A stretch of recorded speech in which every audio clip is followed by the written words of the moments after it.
Hey everybody, it's Lauren, and I wanted to talk about something that I keep hearing over and over and over and over, and it's this whole thing about seller buy downs and the 2-1 buy down, and should I do it, and is it good, and what does it mean, and all this stuff. And now also the Fed's raising the rate. Well, hang on a second. Fed fund rate is not a mortgage rate. Swear to God, not a mortgage rate. What it is the rate at which banks borrow money. So yes, there's some trickle down. However, it's not how it works at all. In fact, last time that the Fed raised the fund rate, we saw rates go down. Why? Because rates are tied to the bond market. So when people purchase more bonds and they get more into bonds and away from the stock market, that makes the price of the bonds go up, right? That makes interest rates go down. So that's what happened last time. Bonds went up, interest rates went down, sorry, that's my dog, even though the Fed raised the Fed fund rate. What? It's confusing, but not really. Ever have a question, call me. I'm going to drop a calendar link in the box below, so you can always click on it. I'm happy to geek out anytime you want.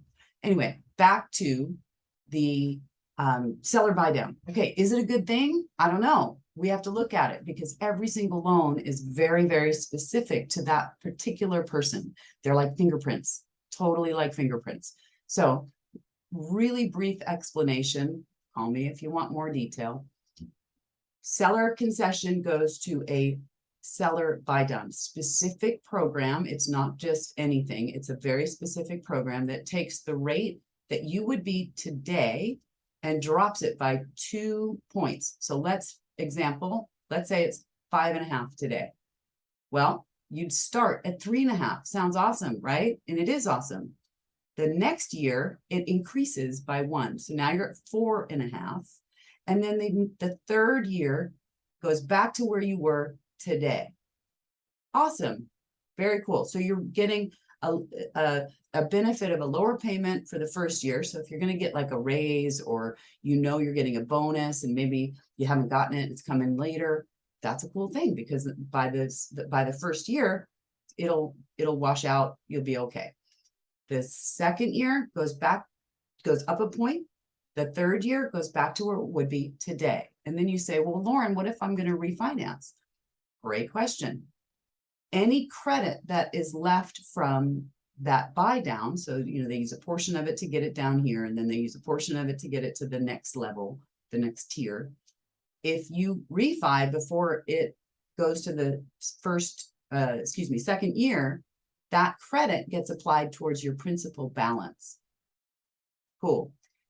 Fact is, everybody really thinks that rates are going to fall. So next year, theoretically, we could be in those without even the buy down. So what about that? Well, you might want to take that concession. Let's say it's, I'm making up numbers, $20,000.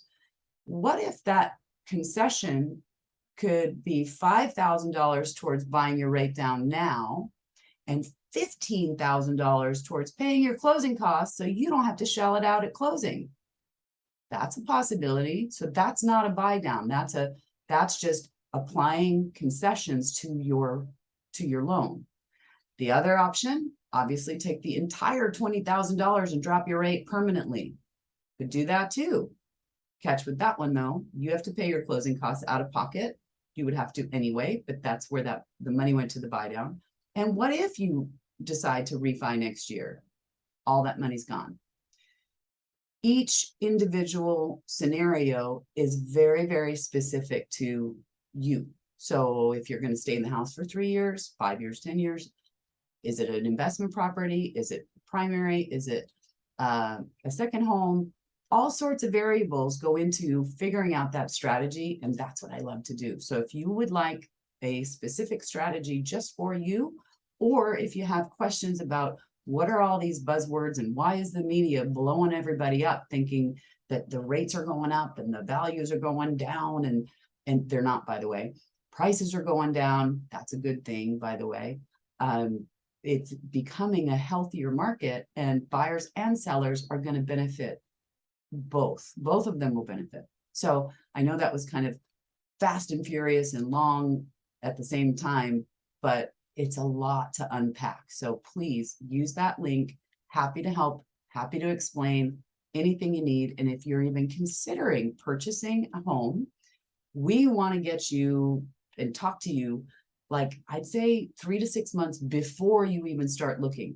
So we can get you set up for the best outcome, because credit goes into it, documents go into it, income goes into it, all these things that we have to prepare, and you just get a better result if you're ready. So happy to help you get ready, and we would love to chat, especially me, because I like to geek out on that.